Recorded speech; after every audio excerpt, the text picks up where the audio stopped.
Baby talk time. Welcome back, everybody. It is 8:11, and this morning's Health Watch, early is having a baby, in case you haven't noticed. For the second chapter of our series, we checked in with our expectant moms to see how their pregnancies were changing their bodies, their daily routines, and their moods. Here's a look. You see pregnant women walking down the street and you're like, oh, I want to be pregnant. I want to have the belly, and you know, because you have no idea what you're in for. You're in control of nothing, like nothing at all. We were on vacation in November and I was only about 5 or 6 weeks along, and we were back in the hotel room and I was bleeding. The nurse who I spoke with said, most likely since it's early on, you know, it is a miscarriage. It's crazy to not know if I was still pregnant or not. I got swine flu. It clicked later. Oh my God, I'm pregnant, and pregnant women are dying from this. You know, everyone says the second trimester gets easier, which I feel like it's a little harder, actually. Oh, geez, the hormones. I do have a little bit of sciatica. Most people are like, stay in bed, prop your leg up, use a heating pad, take a Tylenol. You feel like an old lady. You know, no offense against old ladies, but you know, like you just feel like you're in somebody else's body. Sleep is getting harder.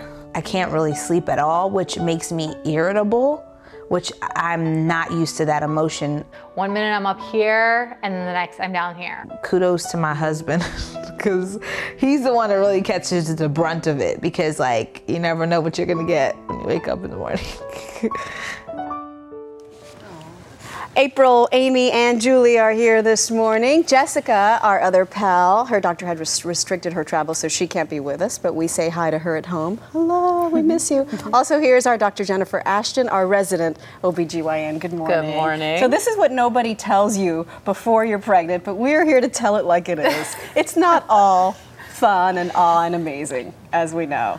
Let's talk about some of the concerns, Jen. April, we know that you recently had a health scare. Is everything okay? Yeah, right now everything is okay. I'm on bed rest and taking medication and to stop the contractions, and it was very scary and just trying to adjust to a big lifestyle change all of a sudden 10 weeks early, you know. So you started to have contractions. Is that preterm labor, Jen? If it changes your cervix, it is. Otherwise, it's just preterm contraction. So luckily for April, her cervix didn't dilate, but she is on medication to try and keep the contractions at bay. And bed rest is something that, it's interesting, it's never been conclusively shown to have any real positive effects, but in obstetrics, we do it all the time because it's common sense.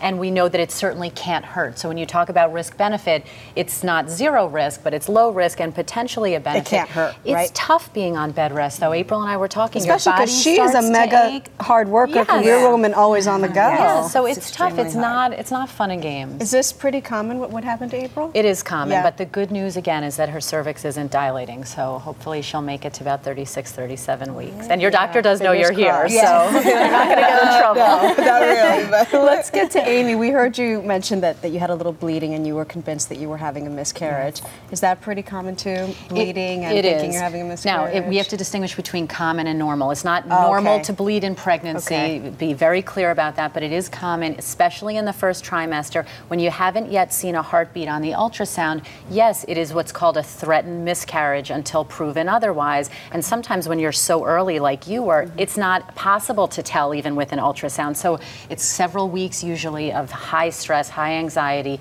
When you bleed further along in pregnancy, you have to exclude things like problems with the cervix or problems with the placenta.